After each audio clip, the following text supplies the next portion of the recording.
नमस्कार किसान भाइयों, बहुत बहुत स्वागत है आज के एक और नए इंटरेस्टिंग और नॉलेजेबल वीडियो में। किसान भाइयों, अभी मैं हूं धान की खेत में और दोस्तों धान की खेत में लगने वाली एक गंभीर बीमारी के बारे में बात करने वाला हूं। इसका रोकथाम कैसे किया जा सकता है, इसको नियंत्रित करने के लिए हम लोग कौन सा स्प्रे डाल सकते हैं, इसके बारे में दोस्तों आज के इस वीडियो में जानेंगे।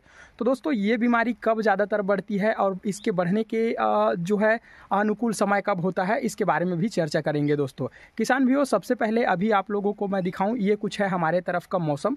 दोस्तों आसमान में बदली है, हल्की फुल्की बारिशें हो रही है और ऐसा मौसम में दोस्तों ये जो बीमारी है बहुत ही ज़्यादा बढ़ती है। खास करके दोस्तों ये बीमारी तब ज़्यादा अटैक करती है जब अपना धान की जो फसल है वो गबोट अवस्था में रहती है और गबोट अवस्था के बाद धीरे धीरे करके धान की फसल निकलना चालू होती है।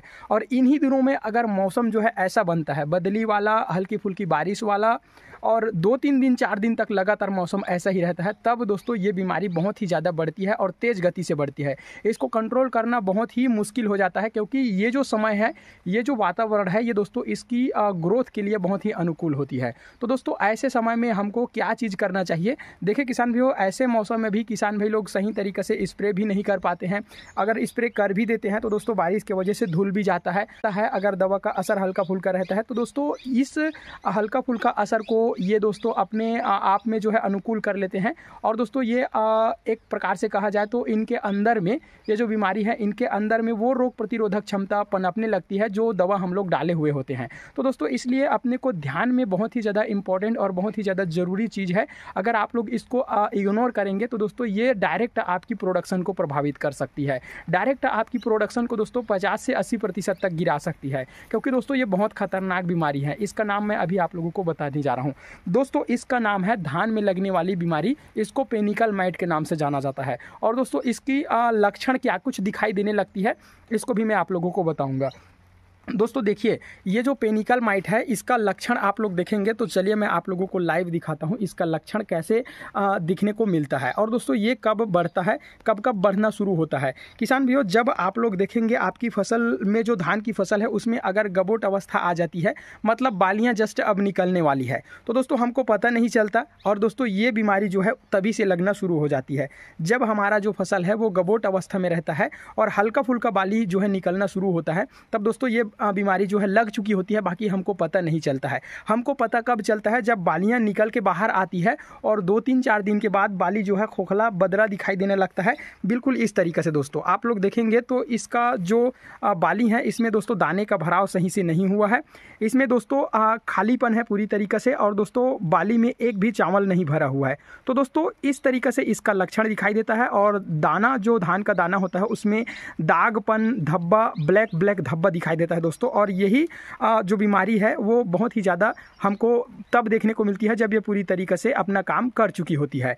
तो दोस्तों अपने को स्प्रे कब डालना चाहिए? जब दोस्तों हमारा जो धान का फसल है वो गबोट अवस्था में है। बिल्कुल इस अवस्था में मैं आप लोगों को थोड़ा सा कैमरा घुमा के दिखाऊं तो बिल्कुल इस अवस्था में दोस्तों आप लोग देखेंगे ये कुछ निकलना शुरू हो रही है। ये है गबोट अवस्था। आप लोग देखेंगे, ध्यान से देखेंगे तो पता चलेगा। यहाँ पर बालियाँ हैं दोस्तों, सिर्फ अभी यहाँ पर निकली हुई है, हल्की सी बालियाँ यहाँ पर निकली हुई है। आप लोग देखेंगे ध्यान से तो समझ में आएगा, हल्की सी बालियाँ यहाँ पर निकली हुई है। बस इसी अवस्था में दोस्तों अपने को इसका स्प्रे डालना होता है ताकि दोस्तों हम इसको बढ़ने से रोक सकें और दोस्तों पूरी तरीके से ये कंट्रोल हो जाए। तो दोस्तों इस अवस्था में अगर आप लोग इसको अप्लाई नहीं करते हैं तो आने वाले दिनों में हमारा जो बाली है वो पूरी तरीके से ऐसा निकल के आएगी और दोस्तों तब हम इसको कंट्रोल कभी नहीं कर पाएंगे क्योंकि ये पूरी तरीके से ख़राब हो चुका रहेगा। दोस्तों इसको कंट्रोल हम लोग करना तभी संभव होगा जब हमारा जो धान की बाली है वो गबोट अवस्था में है और हम लोग इस चीज़ को अप्लाई अपने खेत में करें, तभी दोस्तों हमारा जो है पेनिकल माइट का कंट्रोल हम लोग कर पाएंगे। बाकी पूरी तरीके से ख़राब होने के बाद हम सिर्फ और सिर्फ इसको फैलने से रोक सकते हैं और इसको पूरी तरीके से कंट्रोल करना बहुत ही मुश्किल हो जाएगा दोस्तों। खास करके ऐसे मौसम में कंट्रोल करना बहुत ही ज़्यादा डिफिकल्ट हो जाता है क्योंकि ऐसे मौसम में दवा किसान भाई नहीं डाल पाते हैं बारिशों के चलते, और किसान भाई डाल भी देते हैं दवा तो वो बारिश के चलते धुल भी जाता है, मतलब दवा आपका बर्बाद ही चला जाता है, काम नहीं कर पाता है। तो दोस्तों ऐसे समय में आप लोगों को सबसे पहली और इम्पोर्टेंट बात यह है कि गबोट अवस्था में दवा का स्प्रे करें और हल्का फुल्का जो है मौसम खुले, मतलब पूरी तरीके से मौसम खुलने के बाद दोस्तों इसका स्प्रे करना चाहिए।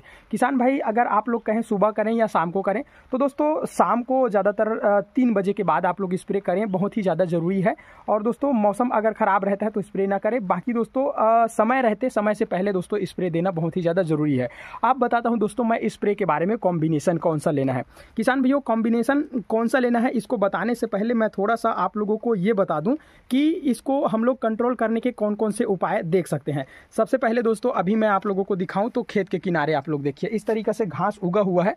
तो दोस्तों ऐसी काम कभी नहीं करना चाहिए। खेत के आसपास में मेड़ के किनारे में घास नहीं होना चाहिए, पूरी तरीके से साफ़ होना चाहिए। दोस्तों हमने जबकि इसको एक बार पूरी तरीके से साफ़ कर चुके हैं, लेकिन ये फिर भी से उग गया है। तो दोस्तों जब जब घास उगे तब तब घास को कटाई करके लेके जाना है घर, और घर में दोस्तों गाय को खिला देना है, और ताकि अपना गाय का भी भोजन बन जाए और दोस्तों अपना खेत भी साफ रहे। तो दोस्तों बस इसी चीज़ों को ध्यान में रखना है। खेत के किनारे मेड़ में कभी भी खरपतवार नहीं होना चाहिए। खरपतवार होने से तरह तरह के कीड़े पनपते हैं, और जो कीड़े पनपते हैं वही दोस्तों माइट को न्योता देते हैं, वही दोस्तों बीमारियों को न्योता देते हैं। और पहली और दूसरी बात, खेत के अंदर में भी खरपतवार नहीं होना चाहिए। खरपतवार जहाँ पे होती है वहाँ पे दोस्तों बीमारियों का जो है बढ़ने का चांस बहुत ज़्यादा रहता है। जब जब खरपतवार खेत के अंदर में होती है तब तब दोस्तों वहाँ पे कई तरह के कीड़े मौजूद होते हैं, और वहाँ पे वो अपना प्रजनन की क्रिया करते हैं, जिसको इंग्लिश में रिप्रोडक्शन भी कहते हैं। तो दोस्तों बहुत सारी जो कीड़े मकोड़े हैं वो खेत के अंदर में उगने वाले घास के चलते बहुत सारी कीड़े मकोड़े वहीं पर प्रजनन करते हैं, रिप्रोडक्शन करते हैं, और दोस्तों वहीं पर अपना परिवार संख्या बढ़ाते हैं। और दोस्तों धीरे धीरे करके वो जो परिवार जब बढ़ती है तो दोस्तों हमारे खेत को अचानक से पूरी तरीके से साफ करने की क्षमता रखती है। तो दोस्तों अपने को बस खरपतवार को नियंत्रण करना बहुत ही ज़्यादा ज़रूरी है, और खेत के अंदर का भी खेत के किनारे का भी। उसके बाद दोस्तों अपने को स्प्रे डालना है। तो स्प्रे कौन सा डालना है उसके बारे में थोड़ा सा मैं आप लोगों को चर्चा करूं। तो दोस्तों स्प्रे आप लोग डाल सकते हैं, इसके साथ सिर्फ एक ही के कंटेंट यूज़ नहीं करना है, सिर्फ एक ही टेक्निकल यूज़ नहीं करना है, इसके साथ में 2-3 टेक्निकल आप लोग यूज़ कर सकते हैं।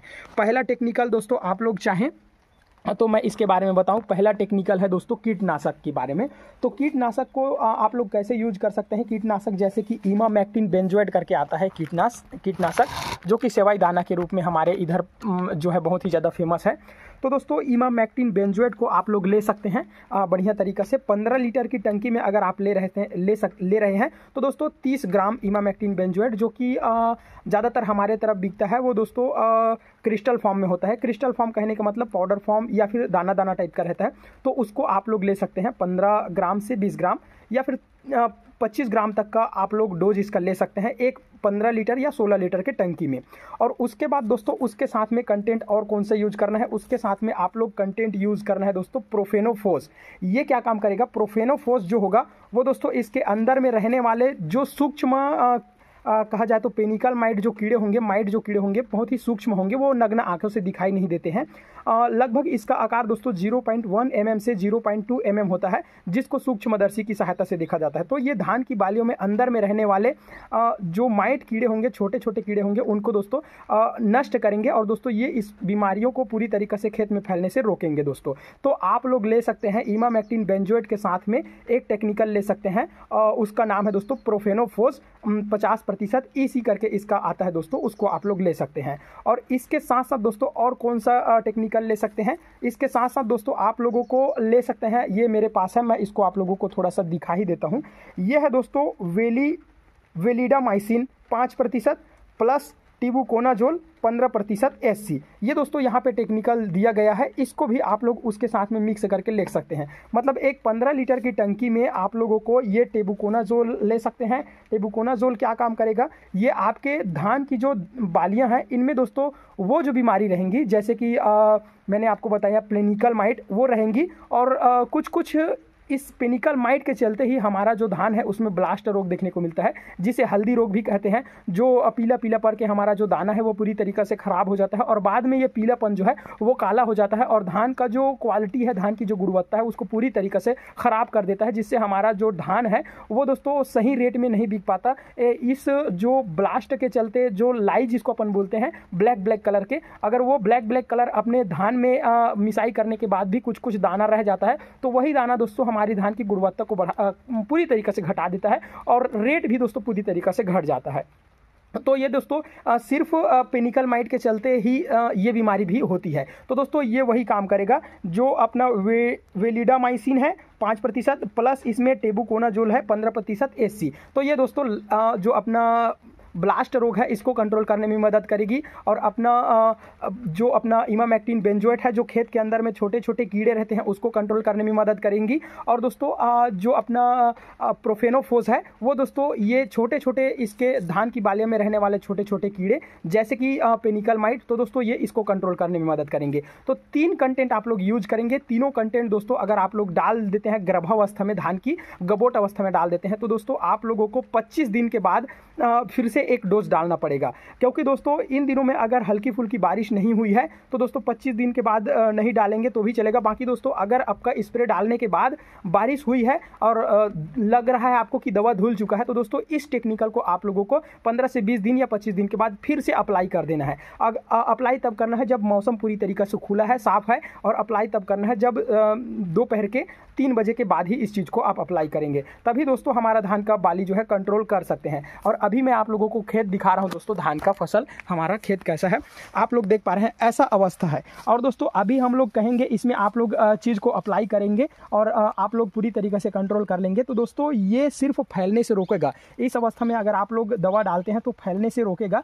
बाकी दोस्तों जब गबोट अवस्था में आप लोग डालेंगे तो दोस्तों ये पूरी तरीके से कंट्रोल करेगा। इस वजह से दोस्तों मैं आप लोगों को बता रहा हूँ कि गबोट अवस्था बहुत ही ज़्यादा ज़रूरी है और ध्यान देने योग्य वाली, ध्यान देने वाली ज़रूरत की जो चीज़ें होती हैं वो उसी अवस्था में हमको ज़्यादा ध्यान देना चाहिए। अब इस अवस्था में अगर हम लोग दवा डालेंगे और ऐसे मौसम में दवा डालेंगे तो सिर्फ और सिर्फ हमारा दवा बेकार चला जाएगा, हल्का फुल्का असर करेगा, बाकी ज़्यादा असर नहीं करेगा, 100% असर नहीं करेगा। तो हमारे किसान भाई गांव लेवल में जितने भी किसान भाई लोग हैं वो सभी लोग इस रोग से बहुत ही ज़्यादा परेशान हैं दोस्तों।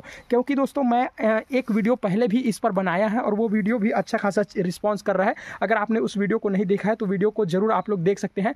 मैं इस वीडियो के लास्ट में वीडियो का लिंक दूंगा, या फिर दोस्तों इस वीडियो के बंद होने के जस्ट कुछ टाइम बाद या फिर आप लोगों को जस्ट सामने में ही वीडियो की कहा जाए तो जो है दिखेगा फोटो, तो उसको क्लिक करके आप लोग वीडियो देख सकेंगे दोस्तों। तो चलिए दोस्तों इस पेनिकल माइट को कंट्रोल करने के लिए मैं आसान सा उपाय आप लोगों को बताया। वीडियो आप लोगों को अच्छा लगा है तो दोस्तों बहुत ही ज़्यादा ध्यान से अगर वीडियो आपने देखा तो मुझे लगता है कि आप लोगों को वीडियो पसंद आया होगा। वीडियो पसंद आया होगा तो दोस्तों वीडियो को एक लाइक जरूर कीजिएगा, चैनल में नए है तो सब्सक्राइब जरूर कीजिएगा, बेल आइकन की नोटिफिकेशन को ऑल पर प्रेस कर लीजिएगा। चलिए मिलते हैं किसी नए इंटरेस्टिंग और इन्फॉर्मेटिव टॉपिक के साथ, तब तक के लिए जय हिंद, जय भारत, वंदे मातरम, जय जवान, जय किसान।